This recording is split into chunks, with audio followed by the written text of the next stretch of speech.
The stopping of thought is not merely a pause in the stream of the mind.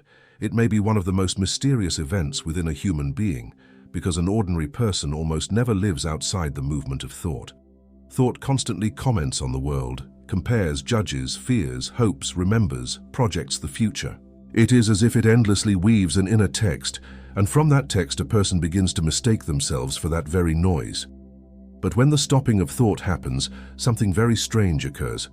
The world does not disappear. On the contrary, it may become visible for the first time without a veil. For as long as thought is moving, you are often dealing not with reality itself, but with its inner translation. You do not simply look at a tree, you have already named it. You do not simply hear silence, you have already judged it. You do not simply feel yourself, you have already begun constructing a story about yourself. And so the stopping of thought tears apart this endless inner narrative. For a moment, the usual support disappears, and together with that, something deeper than thought may open. One could say it this way: thought creates a picture of the world, but the stopping of thought allows contact with what existed before the picture.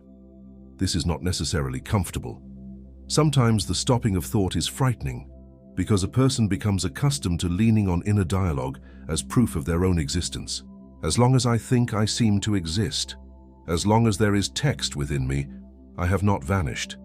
So when thought suddenly falls silent, fear may arise. Who am I if it is quiet inside? Who am I without these explanations, judgments, and names? Do I disappear together with them? But here the most interesting part begins. It may turn out that when thought stops, it is not you who disappears, but only the noise around you. And what remains may be even more real than the usual I. What remains is presence. What remains is bare consciousness. What remains is quiet clarity without words, not as a thought about being, but as the very fact of being. Therefore, the stopping of thought is not emptiness in the sense of loss, but emptiness in the sense of release, like a room from which the excess noise has been removed, like the sky when the clouds have dispersed, like water that has suddenly become still, and therefore reflects the sky. In this state, you do not become less intelligent. You become closer to the immediate, not through concept, but through presence, not through formula, but through contact. Perhaps that is why the deepest experiences are not very talkative. Before true beauty, thought slows down. Before genuine pain, words break. Before the mystery of death, an inner speechlessness arises. Before something sacred, a person often does not know what to say, not because there is no meaning there, but because there is too much meaning for ordinary thought.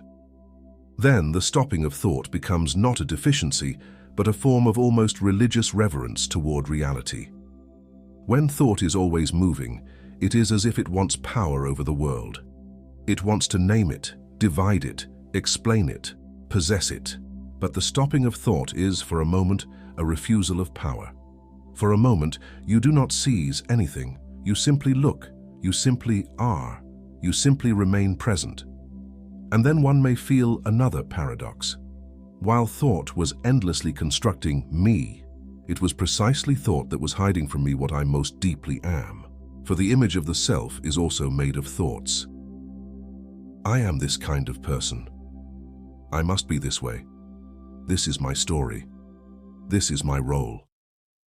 But all of that is construction, even if important.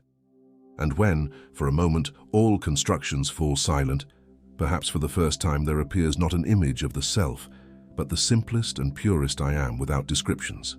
Not I am this or that, not I am successful or unsuccessful, not I am right or wrong, but simply I am. And this I am is astonishingly close to silence.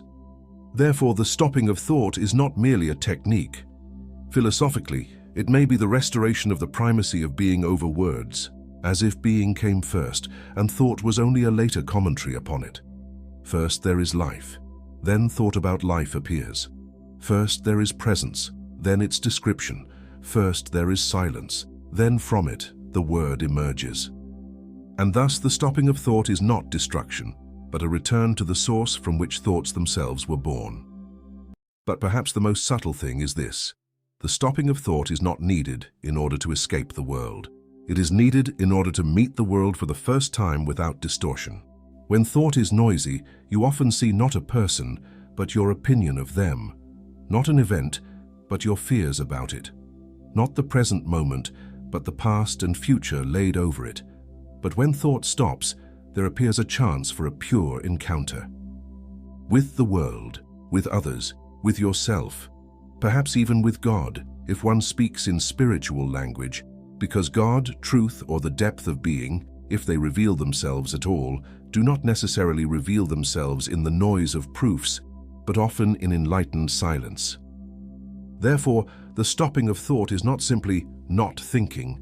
It may be a refusal of inner violence toward reality, a liberation from the tyranny of endless commentary, a return to immediacy, an opening to a depth that words cannot produce, but can only conceal.